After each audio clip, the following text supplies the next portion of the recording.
Hello friends, आज आमर सजना शाग सारू आलू तरकारी हम।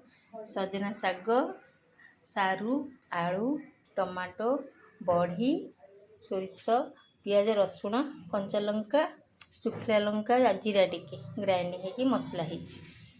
चलतु प्रस्तुत करवा।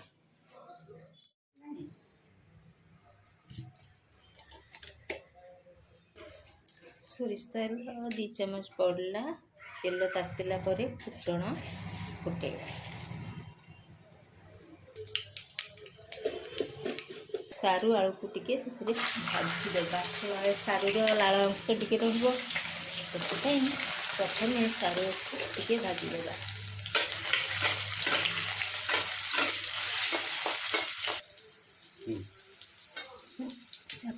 आलू पकई टिके फ्राए भी करदे। सारू आलू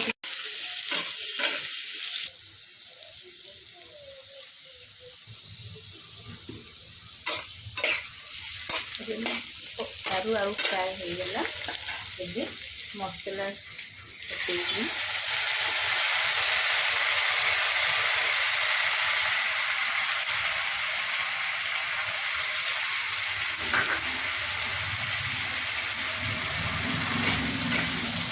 मसला को कुछ समय बसला।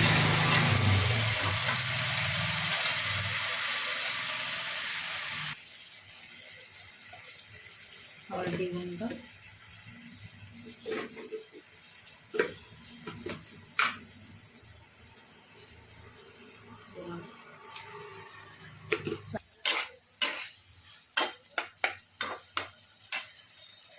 मसला कषि अल्प समय कषिला हमें पानी दे बासटा मस्त जमी गला।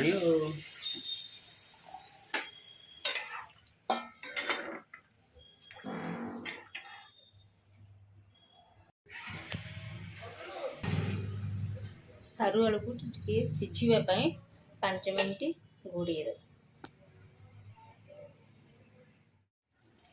दे। सारू आलू सिझी गला।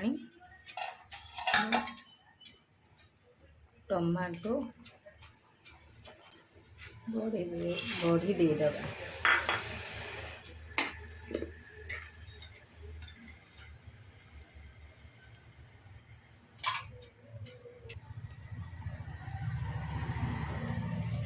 सजना शाग पकेवा।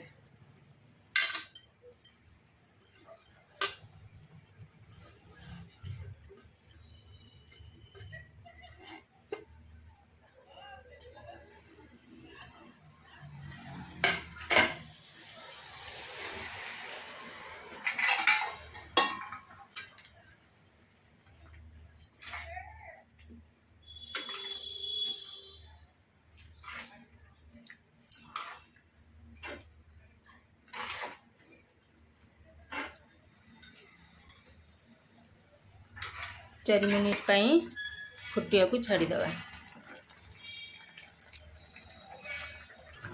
शाग पकईला आउ घोड़ेबार नहीं। शाग घोड़े देले शागर कलर चेंज हो। तेणु एमती खोला रखा। 3-4 मिनिट फुटिया को छाड़ीदे। ये आमर सजना शाग सारू आलू बड़ी तरकारी प्रस्तुत हो गला।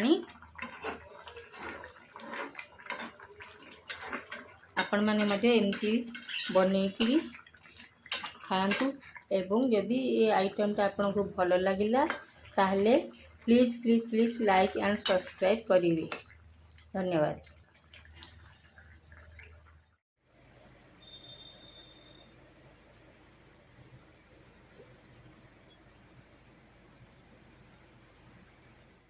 एबे मो सासू माँ खाउचंती आ माँ कहिबे साग तरकारीटा केमती हेछि। बो केमती हेछि? भल हेछि। हां भल हेछि।